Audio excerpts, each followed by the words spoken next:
So one of the things we love to do when we travel is to sample the local cuisine. And when I was in Azerbaijan on my tur hunt, one of the favorite things I ate there were the kebabs. And that's what we're going to try and recreate here today. But instead of using tur, we're going to use mule deer. And we've got a pound of ground mule deer here. And this is mule deer we ground ourselves. And we've added 10% pork fat to that just to get a bit of moisture in it. We're going to start with a teaspoon of cumin. Then we're going to do a half a teaspoon of kosher salt and a half a teaspoon of allspice, and then a quarter teaspoon of cardamom, and then we've got a quarter teaspoon of freshly ground black pepper and a quarter teaspoon of red chili peppers here, and they're just ground up. Then we've got a quarter cup of onions, just kind of chopped up. We've got a quarter cup of fresh parsley. We actually grow our own parsley right here in the house. 3 cloves of crushed garlic. And finally, we've got 2.5 tablespoons of tomato paste. And we're just going to put that in. Okay, I'm just going to quickly wash my hands, and we're going to mix that up. Just going to mix it really thoroughly. I want to get all of those spices mixed equally throughout. And then what we're going to do is we're going to cover this up just with some saran, and we're going to put it in the fridge for 24 hours just to let all those spices get into it.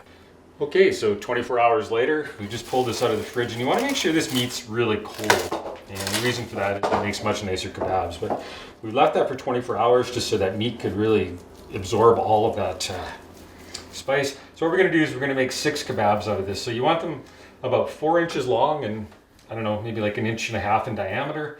And I'm just going to use skewers for these. You can put them on individual skewers if you want, or whatever you want to do. But I can fit 3 on each one of these and just make sure they're molded on there nice and tight.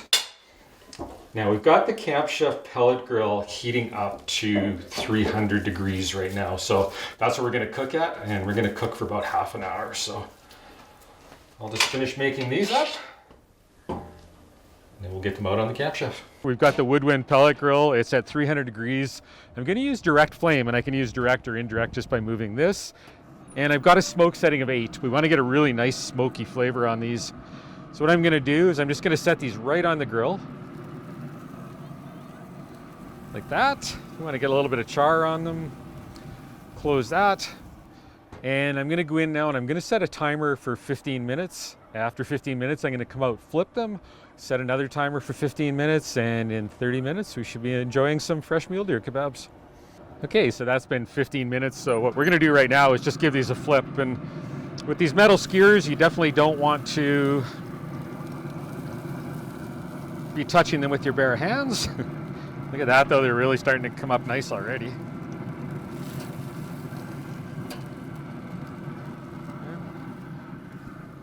That's all we had to do. 15 minutes, and we're going to be eating kebabs. All right, well that's been another 15 minutes, so it's been a total of 30 minutes that we've cooked these for, and check that out, aren't those beautiful? So I'm just going to pull those off. Again, using my trusty welding gloves so I don't burn my fingers. Just going to take those inside, let them rest for a minute, and then I'll shut the grill down. But man, oh man, look at that. So you can eat these on their own, but one of the traditional ways to eat them is with flatbread. And here we've got some cucumber, tomato, and onion just kind of mixed up together, and a little bit of tzatziki sauce here. So how I like to do it is just cut a little piece off, rip a piece of flatbread, put it on, a little bit of that, a little bit of the sauce. You can use yogurt, tzatziki sauce, whatever you like here, but it's just having a little bit of freshness with the cucumber and the tomato. But man, oh man. Oh, real good.